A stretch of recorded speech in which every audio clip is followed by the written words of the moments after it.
Assalamualaikum warahmatullahi wabarakatuh.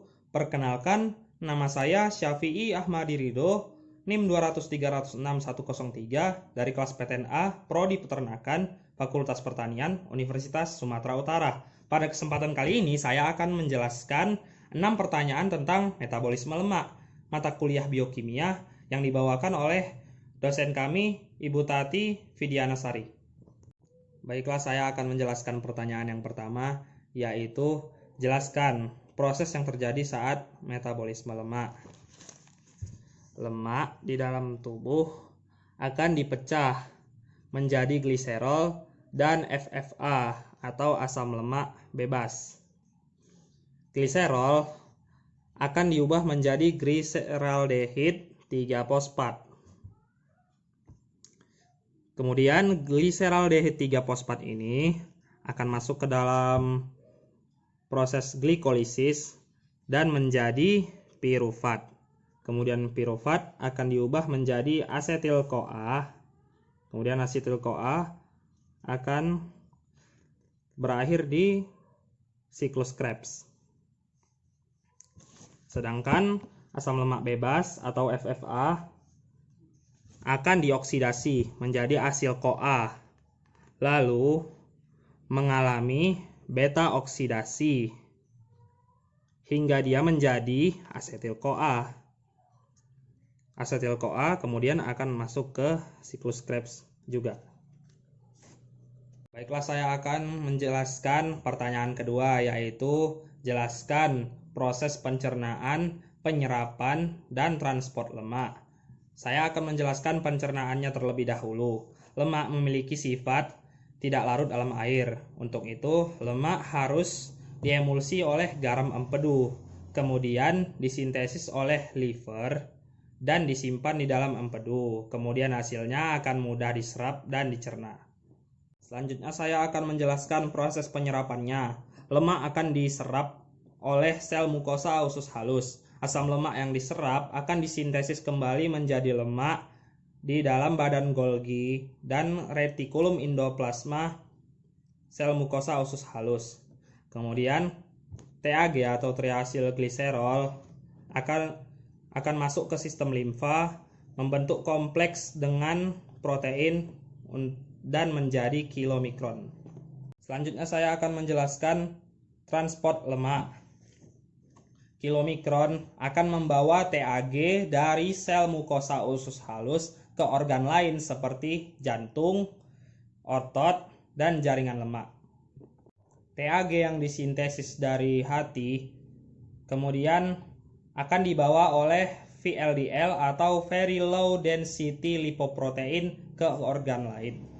Setelah sampai di organ target, di kapiler, TAG akan dihidrolisis menjadi gliserol dan asam lemak. Asam lemak bebas akan diserap, sisanya akan dibawa oleh albumin ke sel lain.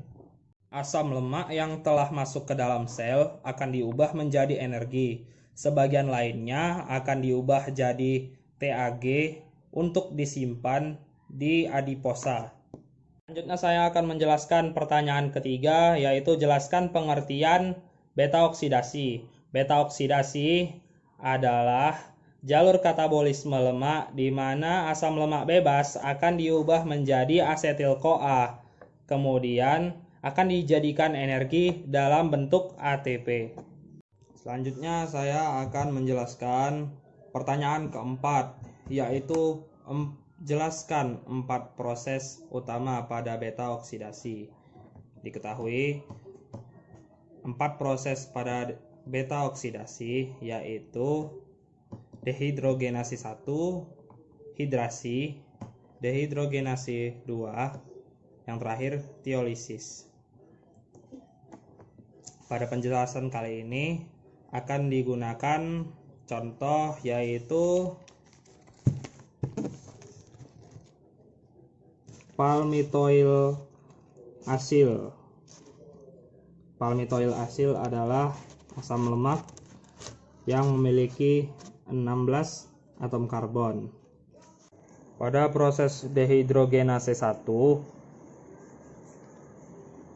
atom hidrogen pada karbon alfa dan karbon beta akan dilepaskan, sehingga mereka akan membentuk ikatan rangkap. Kemudian atom hidrogen yang dilepaskan akan didonasikan ke molekul FAD yang akan direduksikan menjadi FADH2. Proses ini dibantu oleh enzim asil-CoA dehidrogenase.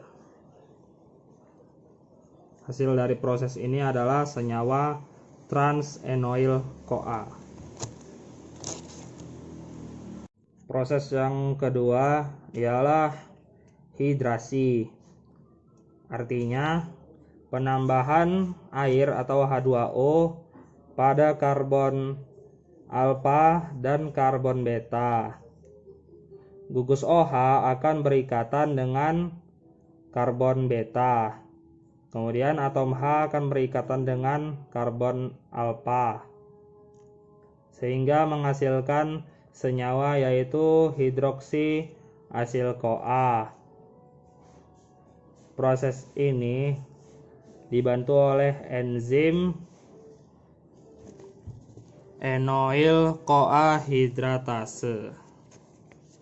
Selanjutnya adalah proses dehidrogenase 2.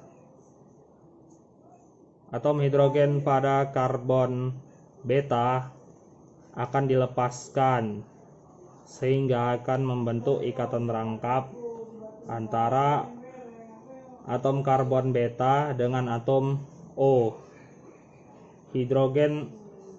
Atom hidrogen yang dilepaskan akan diterima oleh NAD yang akan direduksi menjadi NADH. Proses ini dibantu oleh enzim hidroksi asil CoA dehidrogenase.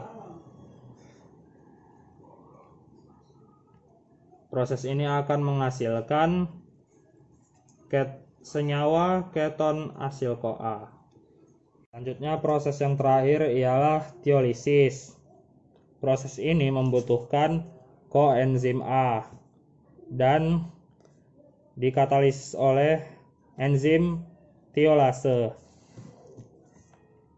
Keton asil CoA adalah molekul yang simetris, sehingga dapat dibagi menjadi dua, yaitu menjadi meristoyl CoA dan asetil CoA. Meristoyl CoA yang beratom karbon 14 akan mengalami beta oksidasi lagi hingga menghasilkan 8 asetil CoA. Selanjutnya saya akan menjelaskan pertanyaan kelima, yaitu jelaskan proses degradasi lemak tidak jenuh. Di sini sebagai contoh ada linoleoyl CoA cis delta 9 dan cis delta 12. Cis delta 9 dan cis delta 12 ini akan mengalami beta oksidasi tricycle. Dari proses ini juga dihasilkan asetil 3 asetil CoA. Kemudian cis delta 9 dan cis delta 12 akan berubah menjadi cis delta 3 dan cis delta 6. Lalu dengan bantuan enzim enoyl CoA isomerase, cis delta 3 akan berubah menjadi trans delta 2. Namun cis delta 6 tidak berubah, dia tetap cis delta 6.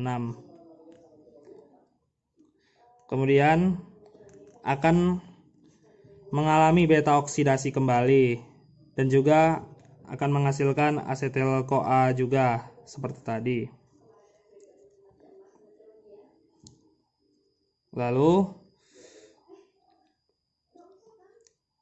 trans delta 2-nya tetap di sini masih tetap trans delta 2. Namun cis delta 4-nya maksud saya cis delta 6-nya berubah menjadi cis delta 4.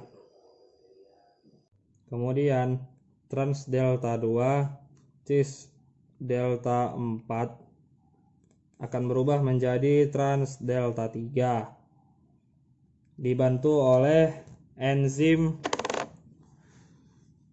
2,4 dienoil CoA reduktase. Enzim ini bekerja dengan mengubah NADPH tambah H+ menjadi NADP+. Kemudian setelah menjadi trans delta 3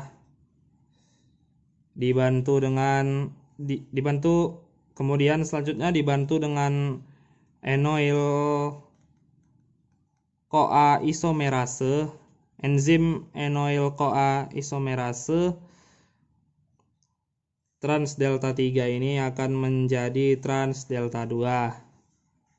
Selanjutnya trans delta 2 ini akan mengalami beta oksidasi 4 cycle. Lalu hasil akhirnya adalah 5 asetil CoA. Selanjutnya saya akan menjelaskan pertanyaan ke-6, yaitu jelaskan pengertian dari lipolisis, lipogenesis, ketogenesis, dan juga esterifikasi. Lipolisis adalah proses pemecahan lipid menjadi asam lemak bebas dan gliserol. Lipogenesis adalah proses perubahan asetil CoA menjadi lipid. Ketogenesis adalah proses pembentukan keton dari proses gluconeogenesis yang terjadi pada hati. Kemudian yang terakhir adalah esterifikasi. Esterifikasi adalah proses perubahan dari suatu asam karboksilat dan alkohol menjadi suatu ester dengan bantuan katalis asam. Demikianlah yang bisa saya jelaskan. Bila ada kekurangan ataupun kesalahan dalam penjelasan saya mohon maaf. Saya akhiri. Assalamualaikum warahmatullahi wabarakatuh.